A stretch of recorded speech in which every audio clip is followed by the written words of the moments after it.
Hi there, I'm Catherine, and welcome to my Hillside garden in Zone 6 in Northeast Pennsylvania.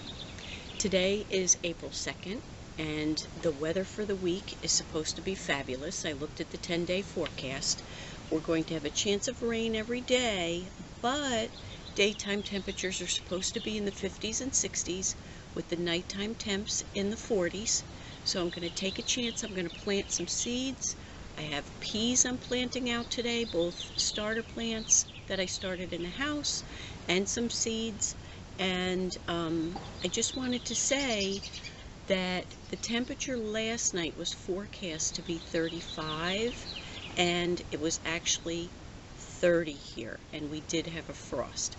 Now, since I'm only planting out cool weather crops, that won't matter so much. None of the tender plants will be planted for several weeks yet, so that's okay. But today I'm going to work on the peas, and as I said earlier, I put these peas in some water. I'll show you what they look like now. They're not quite as small as they were. They've plumped up some. I'll show you what they look like straight out of the package. And what this does is it does help them to germinate. See how much smaller they are? So hope you can see that well. So they have plumped up some. Because the soil is still on the cooler side, I don't like to plant them in the cold, wet soil because I've had them rot before they've germinated. So let's go over to the deck side garden, plant some peas. One of the things I wanted to show you that I rely a lot on is this thermometer. It's got the temperature that it is now, which is 67.5, the minimum temperature, which was 30.9 last night, and the maximum temperature, which was 68.5, all in Fahrenheit. But you can change it over to Celsius, so that way you could see that if you follow the Celsius grade. What I try to do with this outdoor thermometer, I keep it in the larger greenhouse on the deck, and I try to come out at 7 in the morning and then 7 at night, and I keep track of what the temperature is just to give me an idea of how this runs. So it's got a clear button. That's the button you press. So now it'll go from that temperature and it'll take me through the day. It's a nice investment. It wasn't very expensive, and I found it on Amazon. Okay, so I'm almost done with planting the peas, and I wanted to show you how they look coming out of the toilet paper roll. See the nice root growth on there? And it's really a nice plant. And the last hole I dug is right there.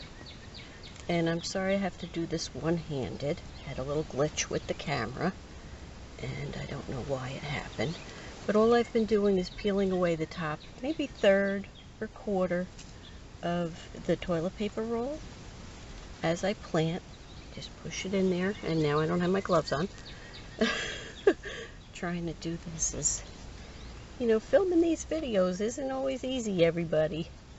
Wait until you try it. It's a lot of fun, but it doesn't always work the way you want it to. So now I have the pea plants planted. And what I'm going to do is I'm going to seed this area now with the seeds I had soaking in the jar, so that way there'll be like a second succession of peas. I'll be right back with that.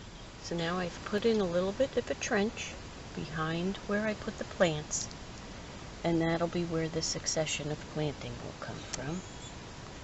So you get a good look. And then each one I'm going to try to put in about 1.5 inches down. I'm going to make sure that I don't want to push too hard because now they're a little bit soft.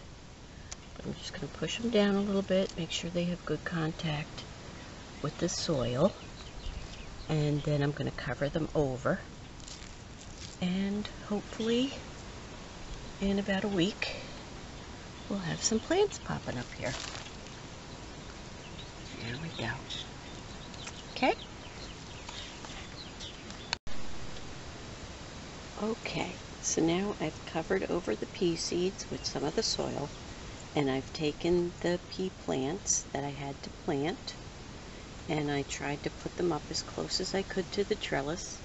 I think I may cover this batch with a little bit of protection just because the sun is so bright today and we really haven't seen the sun in nearly 2 weeks. So those are the deck garden peas. They're planted for spring. Yay! Okay, and since I still have some peas left, I'm going to put some into this container. I have 3 bamboo poles that I've used before for the peas. You just want to shove them in. And while I don't have the twine ready right now for the video, I'll be sure to show you what it looks like. Oh, and after a while they do break. So let's see, that one should be, oh, and that one broke. After a while they do degrade from being in the soil. Let's check this one. This one seems pretty sturdy yet. I think this is the 3rd year I've gotten out of these poles. But actually I'll tie them up like that, and that's the way the peas will grow around them. And then I'm just going to poke holes. I'm probably going to have more than I should planted in here, but I have quite a few seeds left, and I'm just going to put them all in here just so I can get them used up. So I poked a hole down about 1.5 inches, just dropping 1 seed into each drill, and I'll cover them over. I'll come back with the twine. I'll tie the poles together, and since peas are a cool weather crop, I don't need to worry about planting them at this time of the year. I guess we're going to put a couple extra holes in here, and we'll see what happens. It'd be nice to have a little teepee here, just all sugar snap peas. They're really good. They're easy for children to grow, so if you have children or grandchildren and you've never grown them, give them a try. And I still have extras, so I'll have to find some place to plant them. I'm just going to put them down in there, cover them over. Everything that I've planted today, I will give a very gentle watering to because the soil is still very, very moist from all the rain that we've had. So there's our container of sugar snap peas. Last thing to do is put a label in it.